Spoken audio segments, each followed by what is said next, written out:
Moi, il y a une chose que je veux qui sorte de ce projet-là, c'est que les gens comprennent bien que sans les Inuits et sans les Inuits qui ont décidé de nous supporter dans un tel projet, ce projet-là, ce ne serait jamais fait. Jamais fait. Et ça aussi, c'est une excellente raison pour aller faire une première chez eux, puis une première des deux côtés, c'est-à-dire à la fois avec Aïkwanichit puis à la fois Mi'kmaq. Ce qui est intéressant dans ce film-là, c'est que c'est un film qui se passe avant l'arrivée des Blancs. Et ça se passe entre deux Premières Nations, ce qu'on n'a jamais vu au Québec. Des Inuits puis des Inuits. Moi, je leur offrais de faire un film dans leur langue.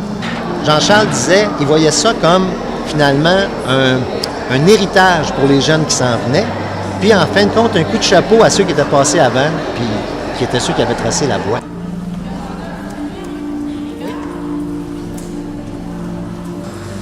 Au début, je veux montrer que Maïna, c'est une femme solide qui est capable de chasser. Alors, je lui ai fait tuer un loup. Mais moi, j'ai allé chercher la vie. La première chose que j'ai dit aux deux communautés, j'ai dit, moi, je ne connais pas à peu près rien sur vous autres. J'ai besoin de me faire filer. Vous allez connaître du monde qui connaissent la culture. On va chercher des anthropologues.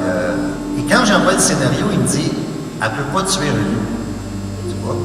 Non. Pas si sa tribu s'appelle, ou son clan s'appelle presque loup.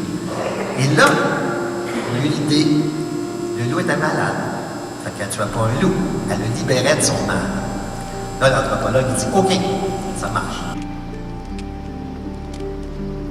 What's the going to do to my bench? Naman kagwikot.